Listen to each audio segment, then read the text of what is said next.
బుల్లితెరకి self made star అనగానే గుర్తొచ్చేది చూడండి. మనతోనే ఉన్నారు ప్రభాకర్ గారు. Welcome sir. నమస్కారం అండి. నమస్కారం, కూర్చోండి. హాయ్ అండి, నమస్తే. నమస్తే సార్. ఏంట్రా ఫోజు స్పెట్స్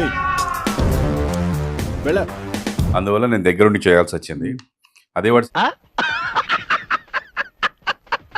క్వశ్చన్, ఇప్పుడు రామ్ నగర్ బన్నీ అనే సినిమాకి బజ్ ఎంత రావాలో అంత వచ్చింది. తెలీదమ్మా, తెలీదండి, తెలీదు అంటే విన్నాను. కానీ ఎందుకని దేవరా టైంలో ఆ సినిమా రిలీజ్ చేశారు? ఎందుకు మాస్టారు మాటిమాటికి అడుగుతారు? నాకు మాత్రం ఏం తెలుసు. దేవర డివైడ్ టాక్ వచ్చింది. సరే, అపార్థం చేసుకునేవాడికి నేను ఇప్పుడు కరెక్ట్ గా క్లారిటీ ఇచ్చి లేదురా ఇలా అని చెప్పాల్సిన అవసరం నాకు లేదు. నువ్వేమనుకుంటే అను. అదంతా ఫేక్ అండి. అది ఫేక్ ఫేక్. థియేటర్ చూస్తే ఫుల్ జనం ఉంటున్నారు, బయట మాట్లాడేవాడు ఏదో సొల్లు మాట్లాడుతున్నాడు సినిమా గురించి. నేనైతే పర్సనలీ మస్తు హర్ట్ అయినా. ఇన్ఫాక్ట్ ఇప్పటి వరకు కూడా డిస్టర్బ్ అయ్యే ఉన్నా. సో ఒప్పుకునే ఛాన్సే లేదు. దేవర టైంలో వేయకుండా ఉండాల్సింది. అదే ఎన్టీఆర్ అనవసరంగా పెట్టుకున్నారని కూడా కొంచెం భయం ఉన్నప్పుడు మొదలు పెట్టకూడదు, మొదలు పెట్టాక భయపడకూడదు. చాలా మంది చెప్పారు వద్దని. నా మాట నువ్వు ఎందుకు వింటావురా? దేవర థియేటర్స్ ఉంటాయి, మీకు థియేటర్స్ కూడా దొరకవని చెప్పారు. ఒరే దరిద్రుడా, నేనంటే డబ్బు కక్కుతుపడి వాళ్ళ మాటలు నమ్మేవరా? కళ్ళ కింద క్యారీ బ్యాగ్ వేసుకుని లాస్ట్ 1 month అంతా అసలు మీరు ఊపిరి కూడా పీల్చుకోకుండా అంత బిజీగా ఉన్నారు. అవునండి, బికాస్ ఆఫ్ ఒక్క రోజే నేను అలా బతకాలనిపిస్తుంది కదా, అనిపిస్తుందిరా. నేచురల్, కానీ ఎవరి వల్ల అవదు.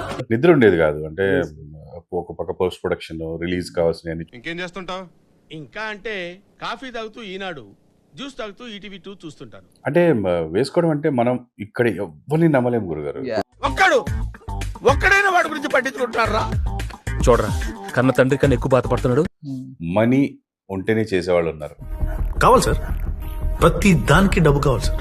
అంటే ఇంత కాంటాక్ట్స్, ఇంత పరిచయాలు ఉన్న ప్రభాకర్ గారు కూడా మూవీ ఇండస్ట్రీకి వస్తే ఇలాంటి కష్టాలు పడుతున్నారా? బాబు బయలుదేరు, ఇంటికెళ్ళి ఏం చేసుకుని పడుకో వెళ్ళు. పరిచయం లాగే అంతే తప్ప పని చేసి పెట్టడానికి ఉండవు అవి. మాది బిజినెస్ కదా, మేము డబ్బులు ఇవ్వటం లేదా? ఏంటయ్యా మీరు ఇచ్చే డబ్బులు? వస్తున్న జనాలు లేరు, అట్లని ఎక్కువ రోజులు థియేటర్ లో ఉంచలేరు. అదే నేను సినిమాలు చూడా చేయి చూసినావా ఎంత రఫ్గుందో? ఓన్లీ బిట్లు కూడా అదే ఆపరేషన్ సక్సెస్, పేషెంట్ డెడ్ లాగా. ఎగ్జాక్ట్లీ. సో ఏంటన్నా మీ గురువు ఎలా తీసాడు? నీరసం వచ్చేసింది. అరే పాటలు లేచి వెళ్ళిపోతున్నారు. థియేటర్ లో ఇంతకంటే మేము ఎక్స్పెక్ట్ చేయలే. అదే మేము కూడా కలెక్షన్స్ వస్తాయి ఎక్స్పెక్ట్ చేయలేదు. స్టోరీ చెప్పేటప్పుడు ఆస్కార్ చూపించారు, తీసేటప్పుడు నరకం చూపిస్తున్నారు. ఇది పోయినట్టే.